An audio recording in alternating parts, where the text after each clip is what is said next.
Over 7 million different animals inhabit our planet. This is definitely one of the larger squirrels on Earth. I think it is the largest, yeah. Well, okay. Oh, he's got fat. They are, no. You and your darn... What can they teach us? Yeah, they're a seed disperser. And we'll talk a lot more about their nutrition. It's a lot more than just seeds and nuts, trust me. I was blown out of the water by some of the cool nutrition facts. Many species are in crisis and need your help. Join the movement at allcreaturespod.com. Welcome to the All Creatures Podcast. This is Chris. And I'm Angie. Angie, I think listeners today are going to go, what, a squirrel? Like, seriously? And I will agree, because that's kind of how I started the podcast when I was doing my research earlier this week. I love them. I love looking at them. Yeah. In fact, squirrels, interestingly enough for me, were the first animal I ever recorded behavioral data on. Okay, so this is the origins. At Michigan State. Right. And it wasn't real behavioral data collection. It was more, are they present? Are they in a tree or on the ground? It's very simplistic. And it was on campus, all this beautiful wooded area that they have on campus, and just walking through trails. I brought my friends along. It was like the best research project ever, looking at squirrels.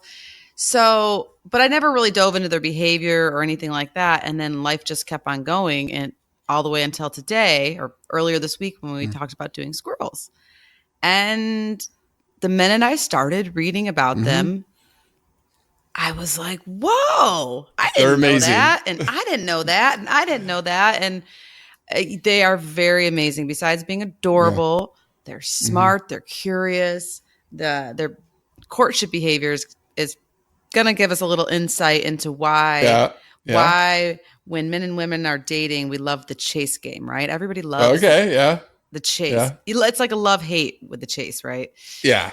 So squirrels will maybe give us a little insight into that. And then even better, Chris, our Patreon subscribers picked the Indian Giant Squirrel, also known as the Malabar Giant Squirrel, also known as the Technicolor Squirrel. I know. It's amazing. Actually, I read that it made a huge presence on social media around Instagram. People were like going crazy over the squirrel. Yes. The colors and it's beautiful. Yeah. And that's one of the amazing things about social media. And I think that we always talk with our audience about what can you do if you can't donate any money or you can't go out and volunteer right now.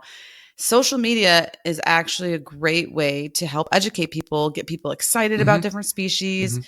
And I think what you're talking about is not so long ago when an amateur photographer, I think his name was Kushik Vijayan, I'm probably saying that wrong.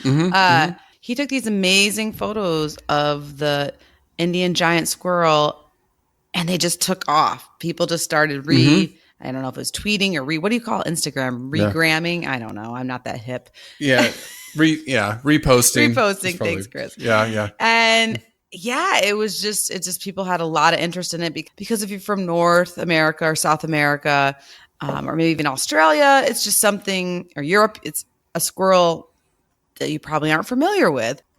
And we'll touch on today a few more really cool Asiatic squirrels. But it was kind of unknown, and the colors are just amazing. And a couple experts think that there may have been a filter or a slight color enhancement on some of the Instagram photos. But the squirrel is brilliant in its color pattern. It has that color. It has that color pattern. It absolutely maybe not as crisp, but but that's what we all do on Instagram, right? A little filter here, a little filter here. It makes us color, look good.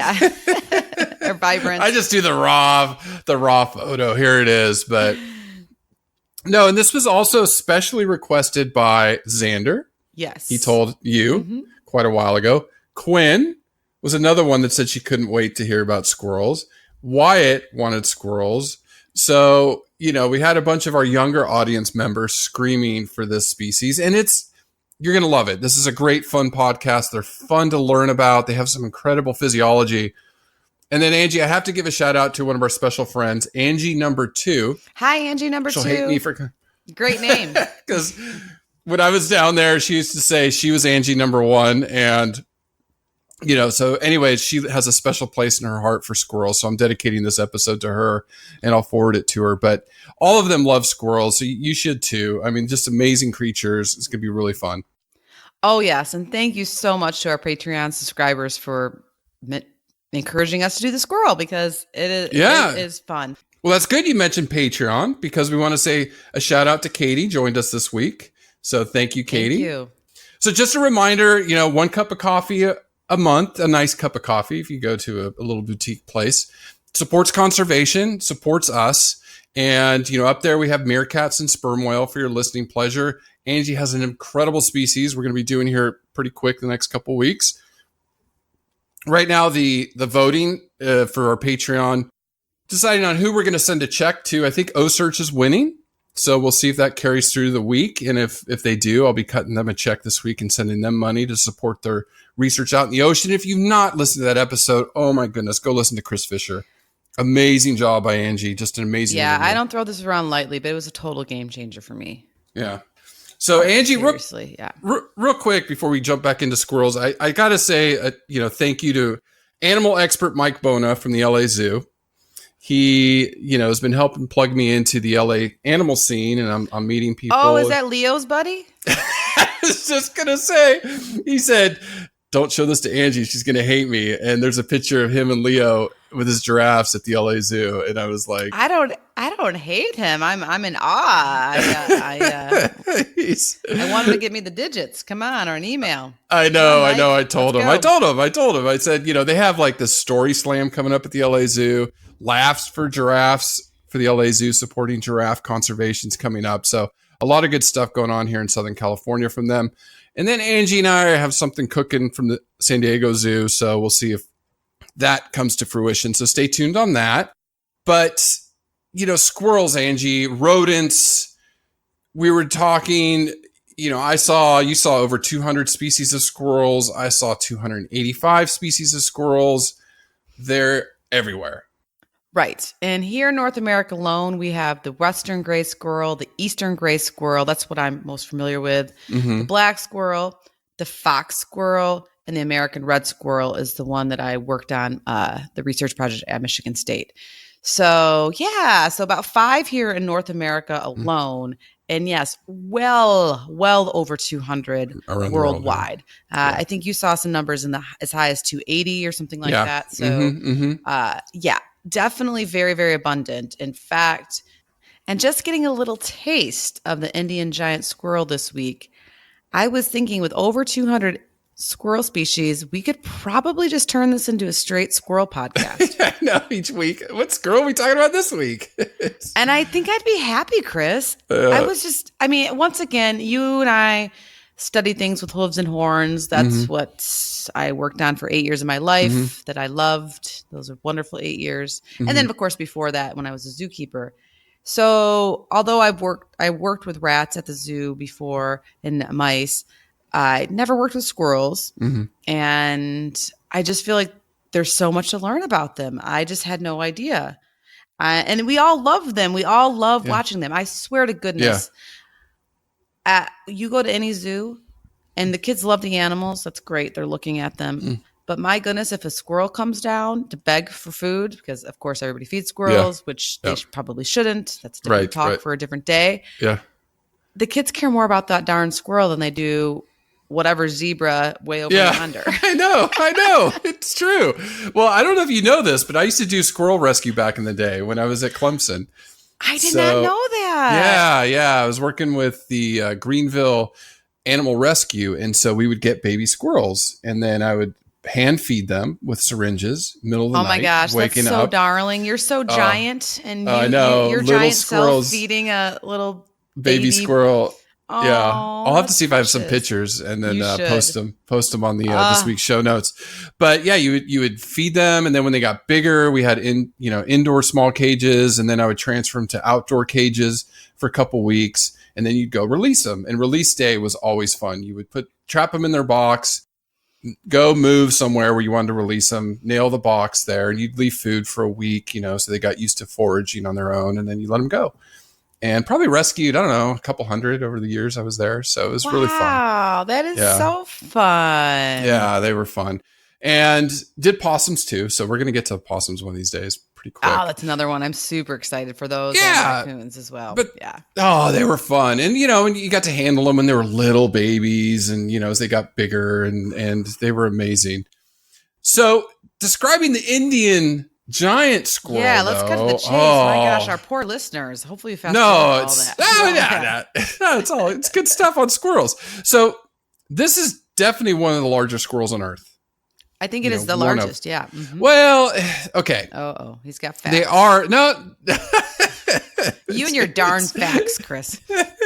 It gets edged out by the giant black squirrel just a little bit. So, I'll let Angie describe the colors because she does such an amazing job with that. But just really quickly, they're talking about size. Their body's 16 inches long, the bigger ones, 40 centimeters. Tail length's another 24 inches or 2 feet or 60 centimeters. So you're talking almost a meter in length or a 3 foot long squirrel. That's huge. They call them small cats. Right. Mm-hmm. Yeah, they're very big. Yeah. And they weigh 4.5 pounds or 2 kilograms. Now, the giant black squirrel weighs about the same. They're just a few inches longer. Just a few, not much. That's true. So and that's one of their Asiatic relatives, right?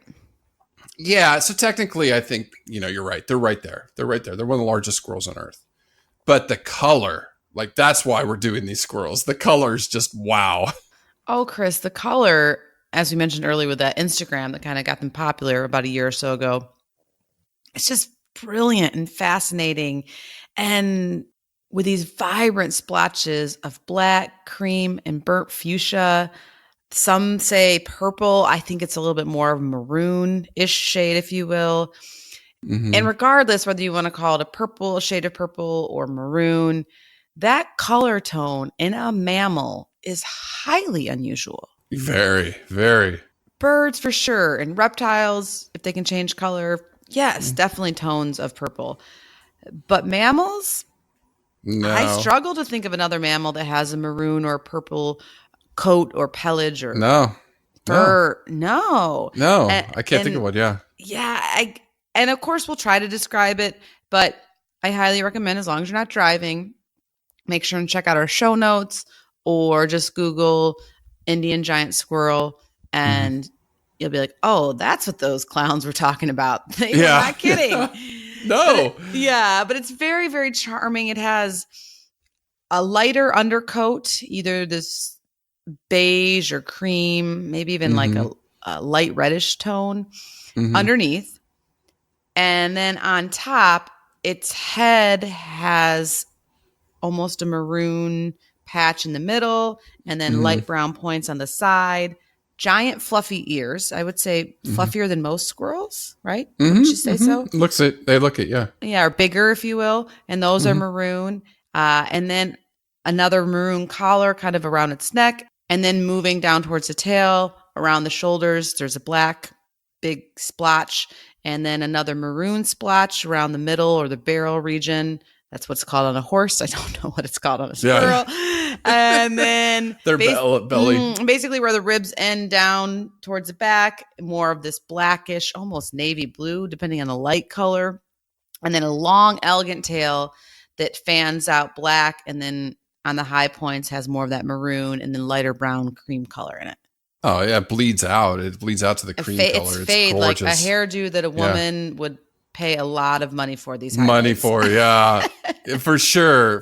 They are gorgeous. I mean, this is definitely one of the prettier animals we've done. I'm just looking at the picture saying, that didn't quite describe it very well. But no, the colors are just are just so beautiful. And for those of us in North America, not that our squirrels aren't beautiful, because they are, and they do have some highlights or blend or splotches of maybe gray and white or reddish color with a little white or cream color, but no maroon or purple, and not these amazingly long tails. Just very, very different. And the ears, ears for days on these guys. They're gorgeous. I mean, I was thinking, this is one of the most beautiful animals we've covered. And then I think of the most homely, the naked mole rat. Right. So that's like the exact opposite. The naked mole rat. I wonder how Jim Winepress is doing with his. I'll have to reach out to him and ask. But and they range in India. I mean, this is obviously the Indian giant squirrel. So they're endemic to these evergreen forests around India. So, subtropical to a more deciduous type forest, is where they kind of range. Now, I will say squirrels all over the world, because we're going to throw in some general squirrel facts in this podcast. And their history, natural history is amazing. It's really, really fun. But, they obviously North America, South America, Asia, Europe, Africa. Then you look down. I mean, I'm not in Antarctica, obviously, but then you look down to Australia. And I was curious, do they have squirrels? And so you look, and yes, they did have squirrels that were introduced as invasive species by Europeans. Right, New Zealand as well, I would imagine. Yeah, yeah. So today in Australia, they've actually eradicated almost all the squirrels, but I'm reading that there is a small population of this palm squirrel that's still holding out that they're trying to eradicate. So very small population. Couldn't find any data in 2019 if they fully eradicated them yet. Maybe our listeners down in Australia can let us know. Let us know on Instagram or Facebook. But they're everywhere. They're all over Earth. And, just a boreal species, like we covered tamarins last week, amazing little creatures that are very, very important, which rolls into why I care about a squirrel, So I'm speaking to Angie number 2 in Florida, who has a special place in her heart for squirrels, wink, wink. But they are crazy important for the ecosystem, right? I mean, just crazy important. Oh, yeah. They're a seed disperser. And we'll talk a lot more about their nutrition. It's a lot more than just seeds and nuts. Trust me. I was blown out of the water by some of the cool nutrition facts. But seeds, nuts, acorns, think of that. And they disperse them either through defecation, which we've talked a lot about with different primates and birds, but something a little bit different with another way that they spread seeds is that they store their food and do some really cool behaviors with that. If you're a little type A like me and you like things organized, I'll explain to you and me what squirrels have in common with us. But when they hide or bury their seeds, they don't always get to come back to them. And so those seeds are then able to germinate and turn into whatever it is they were going to be. So regardless of what habitat they live in or biome, for goodness sakes, or continent, the seeds that they disperse is huge in the ecosystem. Think about it. They go and they dig these small holes, 2 to 4 inches deep, a few centimeters down. They place the nut or the seed, then they cover it. And then they go around doing this behavior over and over and over again. And it's like, within an hour, they're burying 5 seeds, or 5 nuts on average. You have all these squirrels doing that, right? That is their role in the ecosystem. This mutualism behaviors. I don't know if that's the right word. You're the behavior expert, but mutualistic, it's, I don't know. The squirrels get benefits from more seeds. The plants get benefits that they actually are buried. And, a few of them during the winter or when they need them get forgotten about, which is amazing. They can even remember where they're at. But that is when you start, again, in this podcast, what we've been trying to do, especially this past few months, the more we talk about this, linking all of these pieces in this complete system. It's a complete system, and what Angie and I are fighting for and trying to voice our opinions about and trying to get people to wake up is we're taking out major supporting poles of this ecosystem. Right. And, and when we start doing that, the whole tent's going to collapse because every species in that biome has a role. Oh, yeah. And is fulfilling that role. Absolutely. And now there is an interesting caveat with the Indian giant squirrel. They're one of the only known species of squirrels that actually don't store or cache their food in underground spots. They are only known to store it in trees. So that being said, their main ecosystem role is going to be a seed disperser through defecation.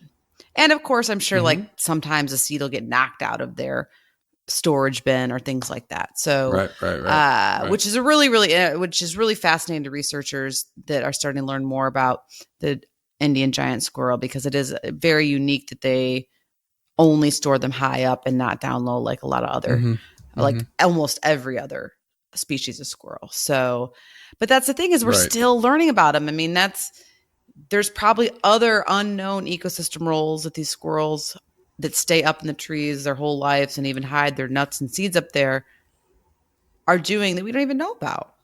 Right. And that's just, the ecosystem role is huge with squirrels. And I hadn't really paid attention to that until I started researching this podcast. So now we're all educated and we can have a new appreciation for them.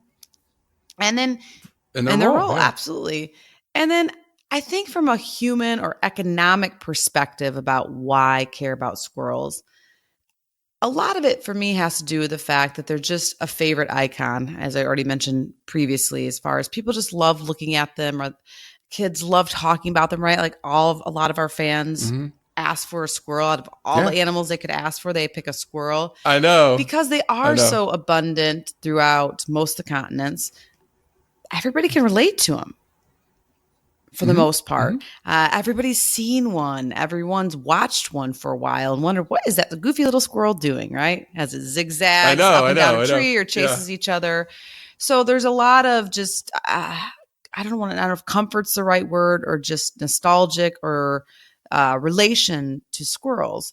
In fact, Chris, this was a super fascinating fact that I read about.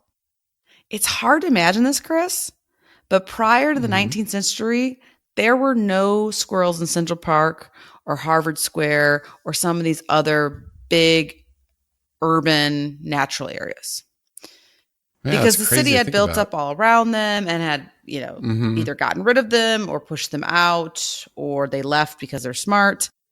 And so basically around 1870, a group of people got together and said, you know what?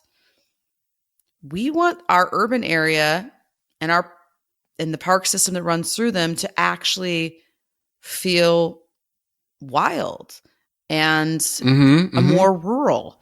And so they introduced squirrels, which of course are notorious now through Central Park and Harvard Square and just almost any urban area. My goodness, right?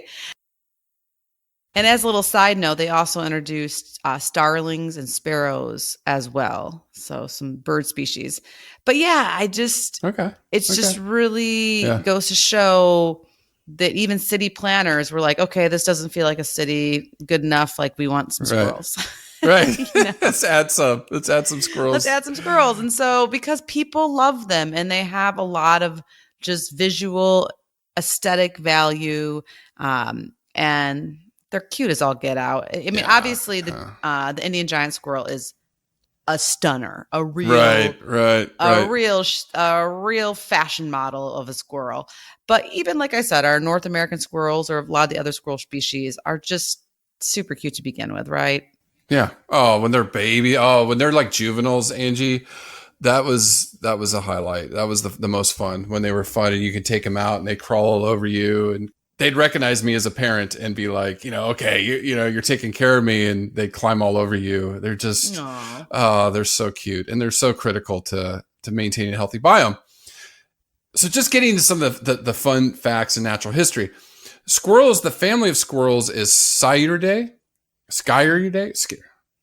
The family of squirrels is Sciuridae. I would say Sciuridae is what I would say, but that's there you go. Me. You're doing better than me lately. Yeah, okay. Sciuridae, small to medium-sized rodents.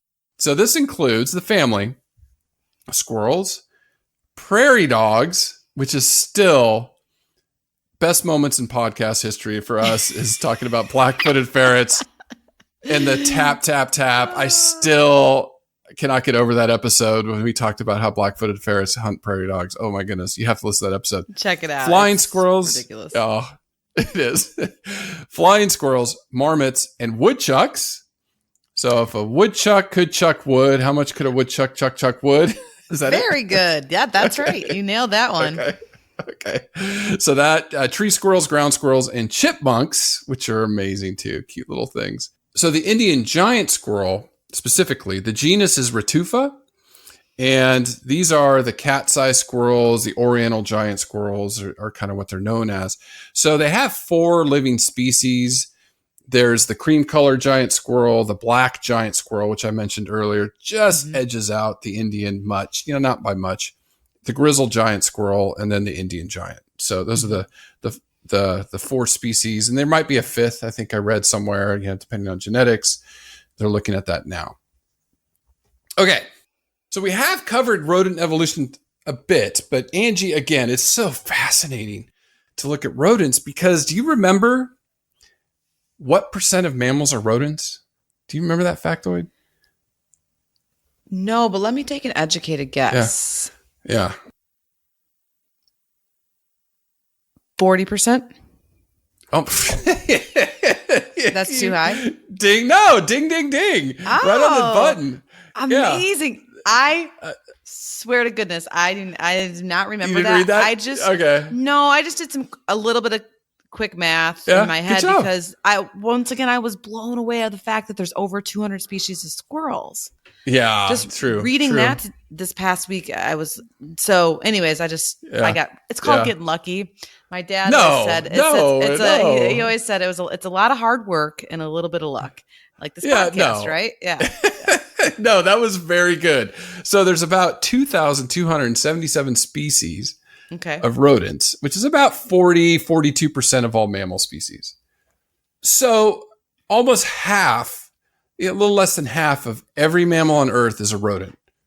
Right. Which so I'm not, and that's species. I'm not talking total number of animals or mammals on Earth. Theoretically, if we do the numbers of how many species we've covered, how many pods we've done, we have not given them their fair shake. No. Shame on us. Not ends even today, close. Chris. Next week on the Squirrel Podcast. Yeah. Well, I didn't even have time this week. It's been very busy this semester for me, teaching 4 classes. So, but I really wanted to dive into flying squirrels. I know those videos I watched 1 or 2 and I just had to stop. I was like, nope, focus on. Stay focused, Angie. We're gonna get to them. We're gonna get to them. We will for sure. Now, rodent evolution is fascinating. I mean, mammal evolution goes back almost 200 million years. It's about 195 million years ago. There was the Hydroscodium woi was one of the first mammals on the planet. Looks very much like a rodent. So rodents evolved about 70 million years ago with lagomorphs, which are the rabbits, hares, and do you remember the other? We did them. The illy. Hold on, it's slow. It's a slow burn today. Lagomorphs. We covered them. Rabbit. The cutest little thing on Earth. Oh, yeah. A pica. Yeah, the illy pica. That thing was gorgeous. Yeah. So lagomorphs.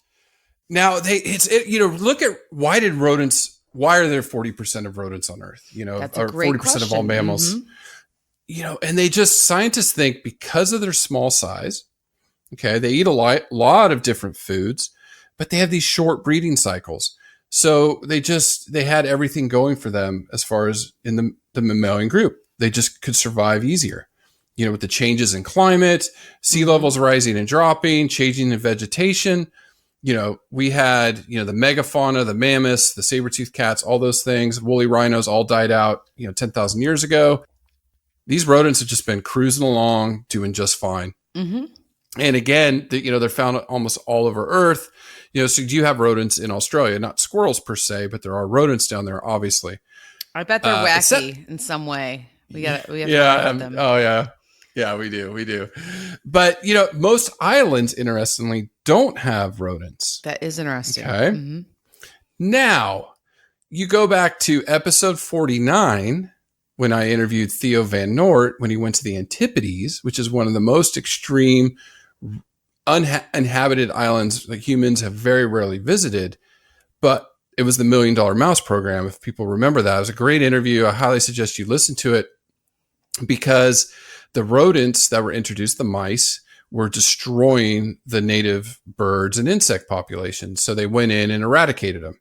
and they were successful from the latest research we saw. So very interesting where rodents, when they get introduced where they don't belong, bad things happen, but generally, they're part of the ecosystem. Now, quickly on squirrels, they're ancient. Today squirrels evolved about 36 million years ago. I'm playing 50 questions with you tonight, but I guess where? Where's everything come from? North America, when in doubt. Yeah, Western North America. I know, everything evolved here. It's crazy. It's like, you would think like Africa, Asia. You would. There's a lot of diversity there. Mm-hmm. Yeah, but a lot of these animals evolved here in North America. So that's where squirrels went. They spread all over Earth, hit Europe about 30 million years ago, Africa 20 million years ago. And about 11 million years ago is when squirrels exploded and diversified in Asia, in Southeast Asia specifically. So where we're talking about with the Indian giant squirrel. Gosh, 11 million. I always forget to stop and think for a minute. 11 million years ago. That's nuts. It's nuts. So long ago. Oh my gosh, pardon the pun. I just said it's nuts. But seriously, okay, you can move forward. I just have to sometimes be in the moment and really just think about that. And I don't even know what that means, thinking about it, because I clearly cannot wrap my brain around it. Yeah, 30 million years is how long squirrels have been evolving. And it wasn't until 3 million years ago. So they showed up in Europe 30 million years ago, but 3 million years ago is when they finally made it to South America. Okay. Because the land bridge, the Panama Isthmus, was finally connected. Sea levels dropped enough to where they could cross and start getting into South America.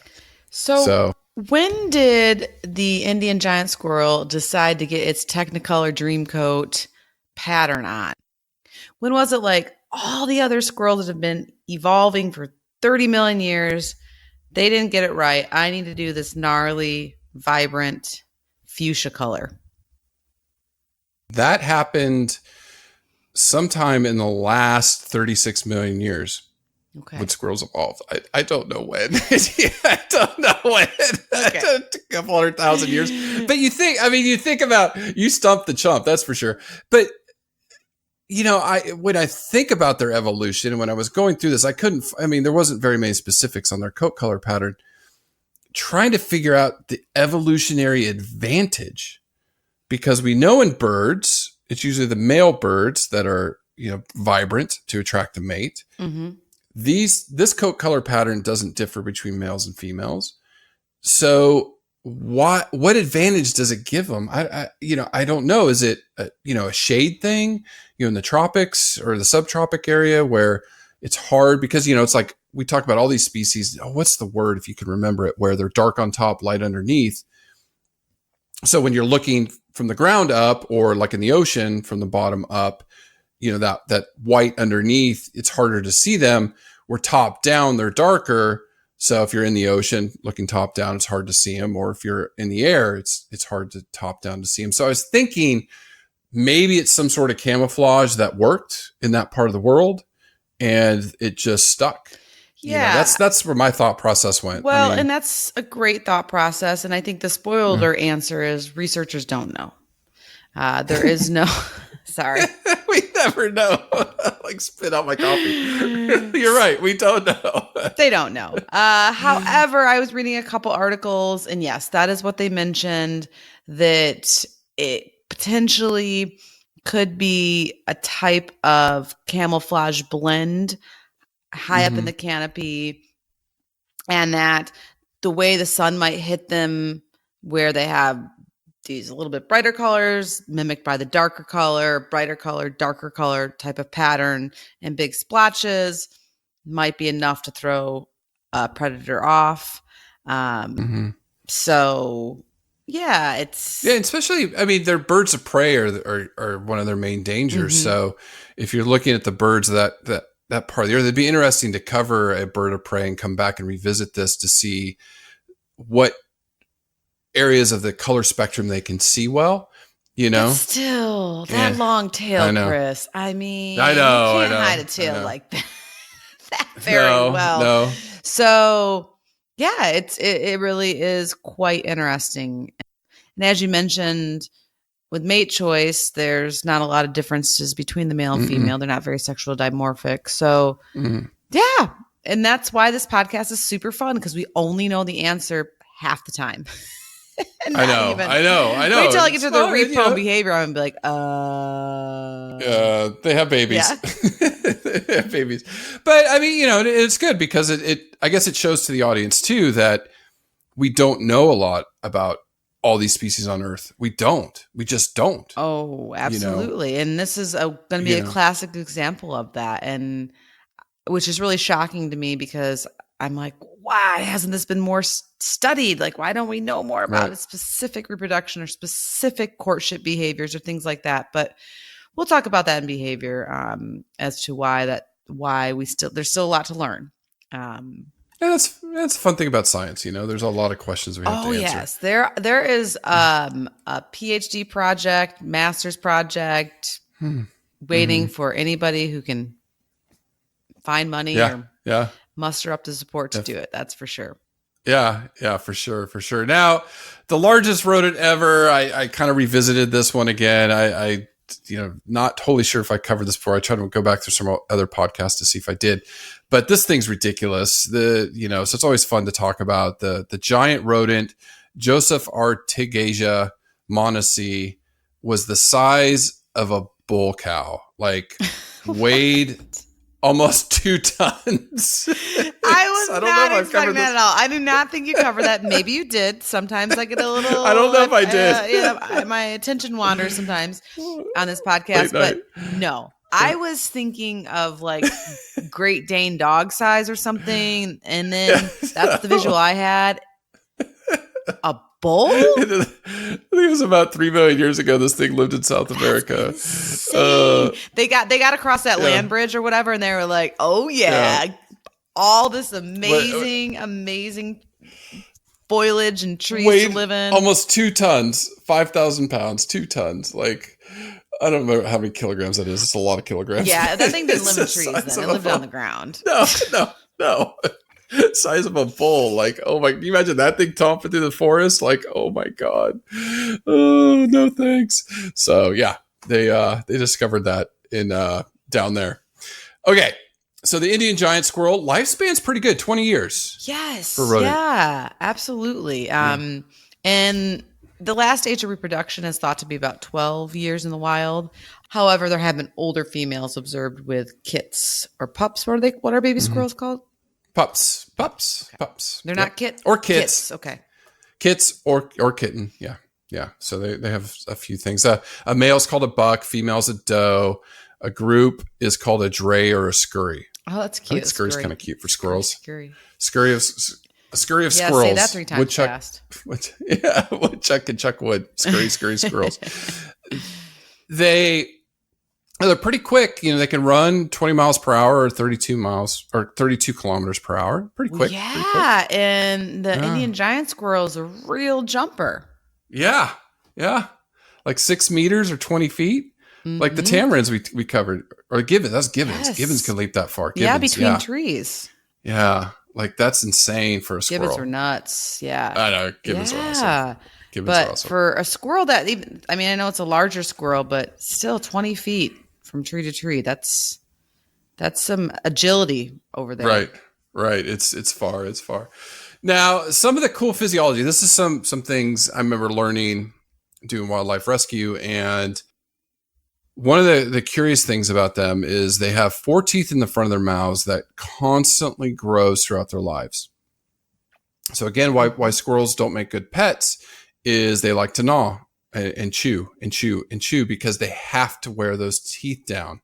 If they don't, the teeth can get overgrown horribly and can end up killing them. So, in the wild, when they're out there, they're gnawing on the nuts and things in the trees. And so it's like beavers, beavers have to chew wood to keep their teeth down. Right. So I thought that was curious with squirrels. The vision of them, I thought was kind of curious too.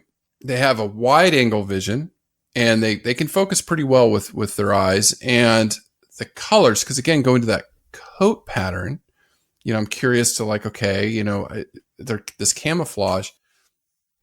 Now, trying to see what range of color they could see, there's some argument. So I think different species maybe see a little bit different than us.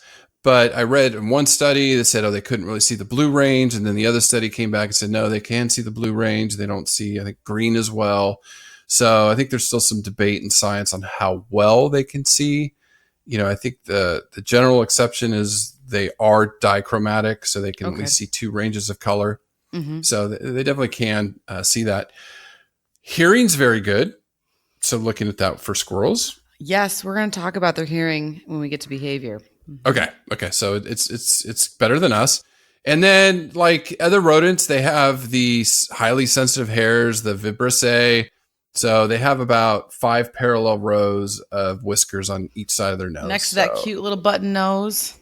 Yeah, it's cute. It's cute. Now, switching to diet, for these squirrels, they like, fruit, flowers, nuts, tree bark. I read some species or some subspecies are omnivorous, so they eat some insects or bird eggs, which is curious. Yeah, I didn't. That's why this podcast is so fun. I would have missed that in a trivia question, hands down. Yeah, they will. Yeah. And I even read, this is squirrels in general, so this is not necessarily the Indian giant, but most squirrels in general are herbivores, but some will eat fungi as well. And they have been, when they're really hungry, they have been known to eat small birds, young snakes, and small rodents, if needed. Yeah. So don't mess with them. Yeah, they will eat you. And that's not super common. And once again, I don't know if any of that's been documented in the Indian giant squirrel. Right. Also, too, it's something to consider from a nutritional standpoint of view, is squirrels in general, and once again, this is general squirrels, they don't digest cellulose. So they eat a lot of plant material, but they really need foods that are rich in protein, fats, and carbohydrates. And so that's why a lot of their diet is often seeds and nuts and grains and things like that. And I guess an occasional small bird once in a while. Bird. Or insects. Another mouse. Yeah. Like what kind of insects? You can't really picture like a cute little squirrel with its little hands chewing on a praying mantis head. Like I just can't picture that. No, you see it with nuts and stuff. Yeah. But it's been documented.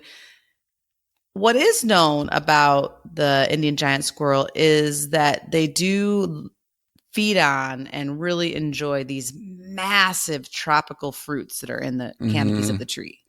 Yeah. So there are pictures of them just their whole gorging face into this giant, bigger, even though they're a giant squirrel, I'm not familiar, unfortunately, with the type of tree fruit that is in the canopy in India, but it looks really pretty and yummy and it's giant and their whole face is just in it and they're just having a field day.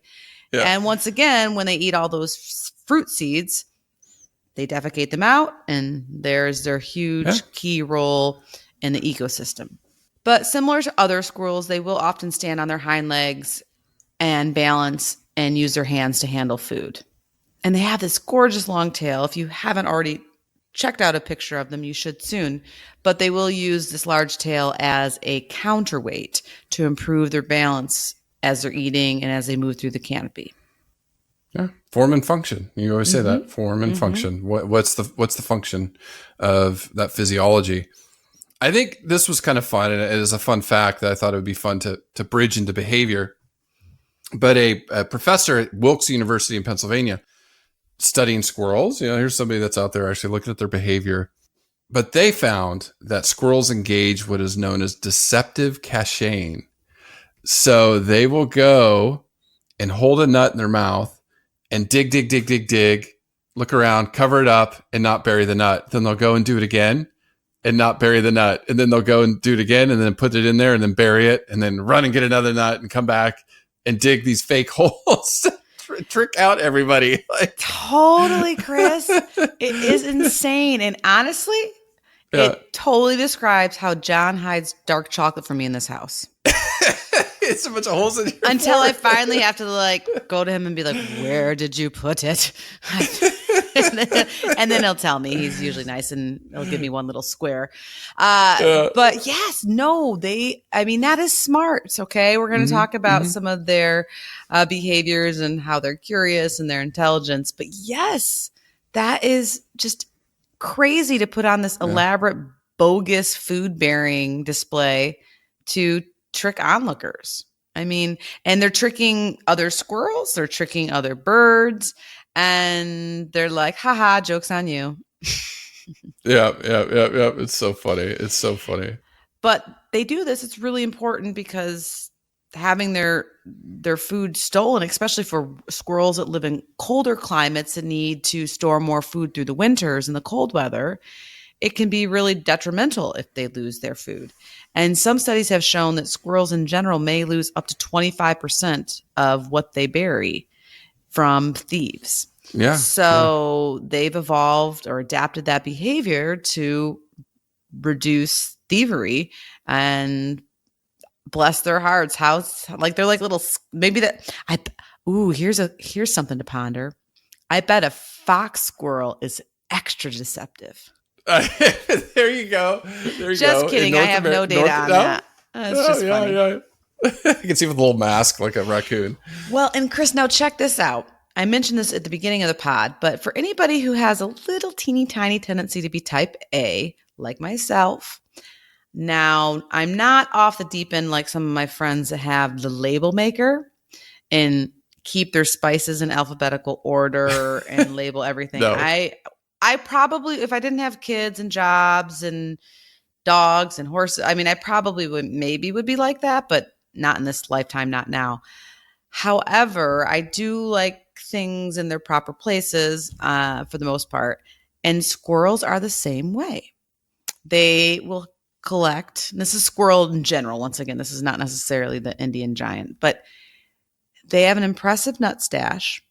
And when they're preparing for winter or just in general storing food, known as caching, and a recent study out of the Journal of Royal Society in Open Science showed that squirrels organize their nuts more carefully than most people organize their closets. It's like they're so intelligent. Like they're a rodent. So a team out of Berkeley showed that they stash their nuts by quality, variety, and potentially even preference. And so the researchers relate it to when you're at home and you're putting your groceries away and how you might put this on this shelf or the onion in the onion drawer. The squirrels are doing the same thing. So when they want a certain type of acorn or a certain type of seed, they know exactly where to go, and it's super organized. So yes, they are cute little curious type A food organizers. Yeah, I just love that. They're great. They're great. Like, who knew? So I didn't know. I guess I would have just thought they were tossing it into the hole or wherever it was. Super fascinating. It's just the behavior says so much about how intelligent animals really are. It just does. It does. It fascinates us. Fascinates.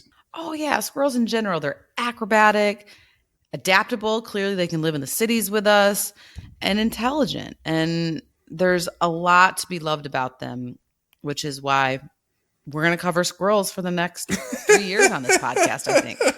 You're scaring people off. We love them. We love them. No, I really love them. But Chris, now getting back to the Indian giant squirrel, they are, as you mentioned, they live in trees. They're arboreal. They usually keep hidden in the vegetation very well. And they rarely come down to the ground. They'll just jump from tree to tree when needed. They have a not that large range in general. And they're diurnal. So that means they're going to be active during the day, and especially in the early hours of the morning and, of course, towards the evening. They, of course, do build nests up in the trees, and they try to use twigs and leaves and things like that. It's like a round nest so that predators can't see them. Because as you mentioned, their predators are going to be raptors, snakes, civet cats, so other things that can be up in the canopy and get them. And typically, the Indian giant squirrel will live alone unless it's breeding season. So then of course they are going to want to be together. And of course I have to comment on their communication or vocalizations, but not a ton is documented about the Indian giant squirrel. So just in general with squirrels, most people might be familiar with, but they communicate through various vocalizations and then of course scent markings. And researchers have recently noticed too that they also use their body language to communicate. Mm-hmm. Can you think of how they use their body? Oh yeah, their tails all the time. Alarm. Yeah, all the time. I've saw it all the time. Yeah. Yep. Mm-hmm. And so that actually kind of reminds me a lot of my Zachary Zoo right now, my 3-year-old, because the tail flicks in that snappy, quick movement is actually typically indicative of frustration. So it's an emotional reaction. Someone stomping their foot in frustration, aka Zachary. He's super even keeled, so it's pretty rare. But once in a while, he's been known to stomp a foot recently since he turned 3. But he might actually be cuter than a squirrel doing it. Like you can't be mad at him. No, like, no. Okay, here's your nut, little guy. You're so cute. Although in fact, we can't call him little anymore. No. He's big. Yeah. He's a big guy now. Yeah. So, but yeah, and so interestingly, researchers also noticed that when they move their tail in a quick kind of whip-like darting fashion, almost like a flag, I guess, if you will, that's a signal to squirrels that a predator is in the vicinity. So it means different things depending on how they move their tail. And I guess I would have never thought that. I just thought it was one movement. But people that study this can really, just like you and I study horse behavior, and can understand just the teeny tiniest subtle body language with their ears or their mouth. It's similar, I guess, in the squirrel world. So there's a lot more, of course, it needs to be done to decode, obviously, the Indian giant squirrel, but other squirrels in general. But what they do know is that as far as vocalizations go, they also have different calls depending on of maybe needing to communicate something, like, is there a predator around? Is this my mate? Things like that. And a lot of those will accompany the tail flicks or the tail movement as well. You watch them, I mean, you watch them in the wild, or, like when I was releasing them, there are certain behaviors. So they're pretty noisy. They communicate quite a bit. And then you sent me that paper about what was the birds and the squirrels? So is that mutualistic behavior? I don't know. I'm throwing these big words out, but. Yeah, Chris, this was this awesome study that came out that squirrels listen in on bird chatter. Okay. They're like little eavesdroppers. And they decide on if it's safe or not for them to move about. And what researchers did from Oberlin College is they played several recordings for squirrels in their natural habitat, including basically just background noise of bird chatter around a feeder, and of course, the sound of a red-tailed hawk, a predator. And of course, hearing a hawk, the squirrels went nuts, right? They went on alert, and they were very vigilant, doing this vigilant behavior, looking around, vigilant calls, freezing, things like that, standing up more. But what researchers noticed is when they were playing the bird chatter, just the normal happy birds around a feeder, the squirrels expressed a lot more docile or inactive or relaxed behavior, or less alert behavior. Okay, yeah. Now, for those of you that are following along, that aren't sleeping yet, you're like, yeah, duh, or why is that shocking? Well, it does seem pretty natural to us, right? Because we are always trying to observe behavior of people or things around us to help us predict. But in the animal kingdom, we usually focus on understanding that a predator's after us, like alarm calls, chatter, things like that. Okay, as rather to decide if something is safe or not safe, especially in prey animals. Okay, there's a big difference between predators and prey. We often have thought with our cognition, and of course there is, but this is really, really unique because it goes to show that they're also listening to when the birds are out and about talking and just chirping away their love songs or whatever they're doing. The squirrels are using that as a cue that it's safe.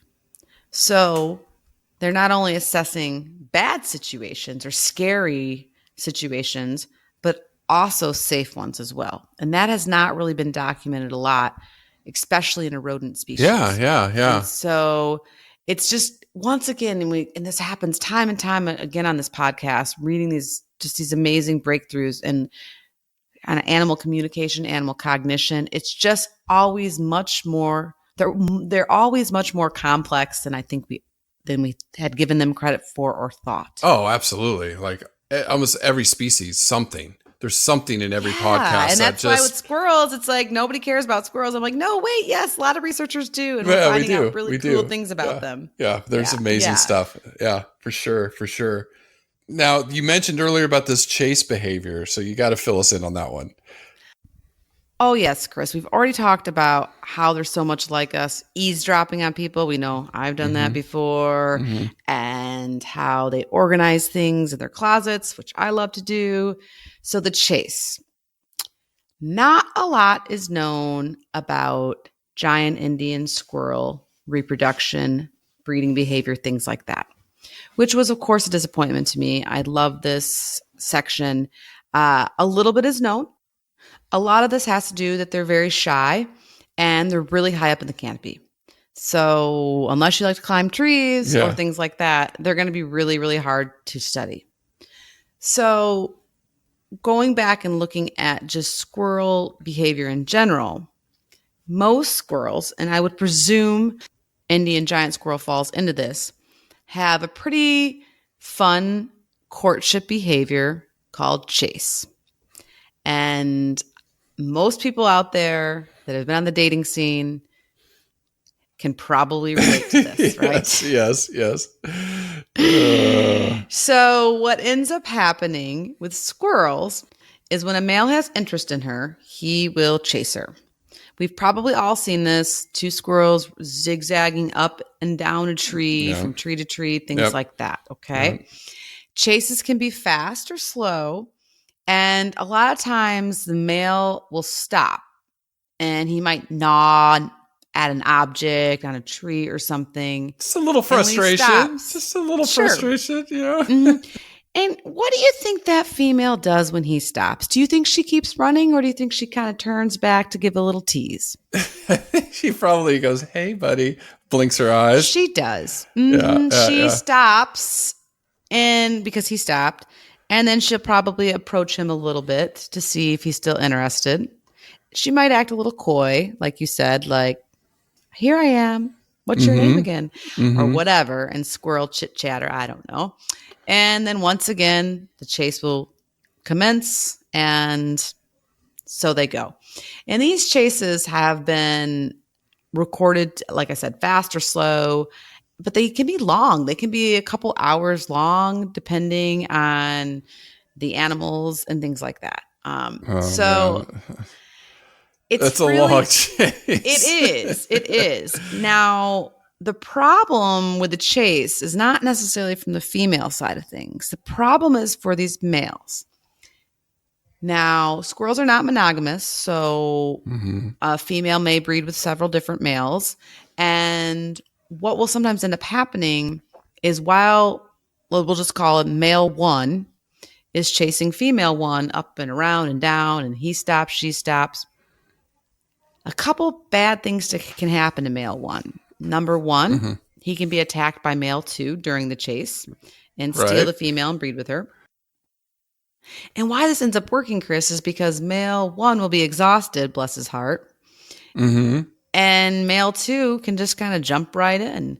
And researchers actually coined this the sneaky male strategy. That's a good one. That's a good strategy. And so he didn't have to put in as much effort. And of course, another strategy is a persistent male strategy, and that's where male one will just obviously keep going and going and going. Keep going. Yeah. Another thing that the males will do to protect their female and mating rights with exclusively her is they'll guard her. And they'll often give anti-predator. Now, this is super smart. They give anti-predator calls so that if another male is around waiting, maybe trying to be the sneaky male, he'll freeze and get the heck out of Dodge because he hears these alarm calls and he thinks there's a predator around. So I don't know what that strategy's called, but it's pretty smart, right? And these anti-predator calls can go on for up to 17 minutes. Like, this male's not messing around. He'll guard his female for a long time. And so what ends up happening, Chris, is the chase occurs and the persistent male number one will either win the race or the chase, or sneaky male number two will sneak in and win the lady's love. Or there's sometimes two males will be fighting for a female during the chase, and a third male will and that's usually a juvenile. He'll sneak in there really quick because he can't fight, and he's like, whatever, those guys are fighting. So, but at the end of the day, the chase is successful by some lucky young squirrel, and they end up breeding. So it got me thinking, why do the squirrels do this chase? What is this chase all about? Or perhaps even from our own self-reflection, why do men and women sometimes when they're dating, why do they like it when somebody's a little hard to get? I know for darn certain my husband played a little hard to get, and it worked wonders on me. So I can relate. Why do you think evolutionary biologists think this might be a great form of courtship? I mean, you're looking for fitness. I mean, who's the most fit? Especially like with birds and stuff. So if male one can keep up and she ends up mating with them, but the little sneaky guy comes in there, it's like, I don't know. Is it that he's more intelligent? Chris, you are totally right and onto something. Yeah. The answer's pretty simple. Okay. It's how she sorts the men from the boys. And yes, and that's with John. It helped me sort him, and he's a great man and love of my life. And so there you go. He's a great dad. Yeah, he's a great man. But what's also really interesting is that the female is just not an innocent little bystander on this. Well, whoever's the most fit that can keep up with me, or the Who would smartest. Who would have thought? Mm-hmm. Not me. No. Mm-hmm. No, it's really fascinating. And I had no idea about this with squirrels. And this is once again general squirrels. But females will sometimes remove the copulatory plug. And for those of you that are unfamiliar with rodent breeding behavior, or some breeding behavior in general, is after breeding, sometimes some of the sperm will coagulate in the vagina and it becomes a plug-like hardened thing, so she can't, or it's harder for her to breed with other males. And you see that sometimes in animals that are not monogamous, right? And so that's how it is normally. However, these females, researchers think, sometimes may decide that male 1, 2, or 3 is not fit enough or smart enough or whatever she's sensing. And she will take that plug out and either throw it on the ground or eat it. Yeah. Oh, God. Okay. Bless her heart. Yes, bless her heart. I'm going to visualize her throwing it on the ground. That's what I'm going to visualize.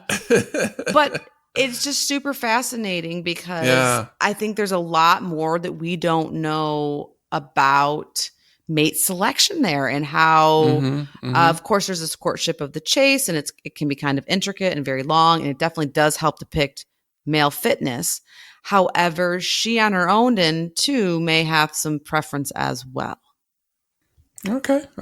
It makes sense. I am telling you, squirrels are fascinating, Chris. Yeah. We can do this the next month. Yeah. I've gone down from the rest of the podcast to how about just a month of squirrels.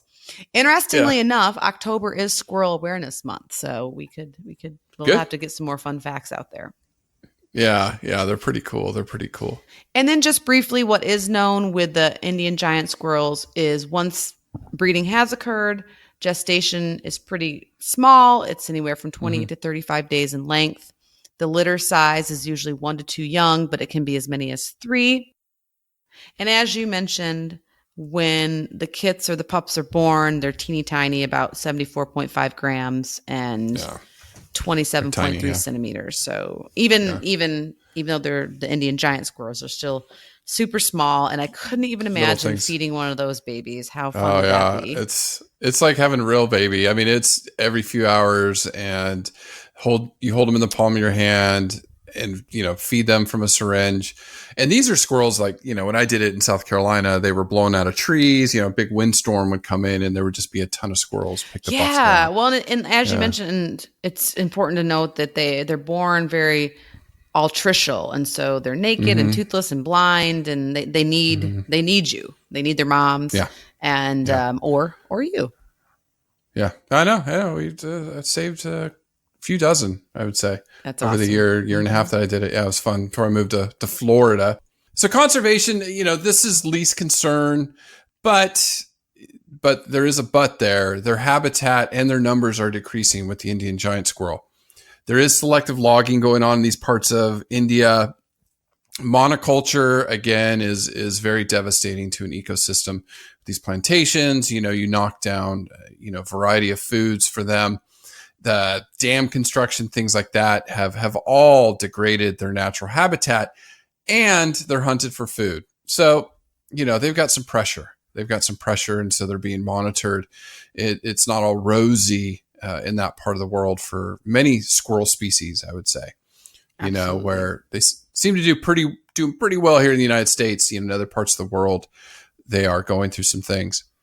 Now, you couldn't find an exact organization, right? So no organization this week. But I do want to talk about ways to celebrate squirrels. We will be highlighting things throughout the month of October, since it is Squirrel Awareness Month. And as we found on this podcast, they are amazing and have similar behaviors to us as well, or at least me. I'll admit it. I like to chase, right?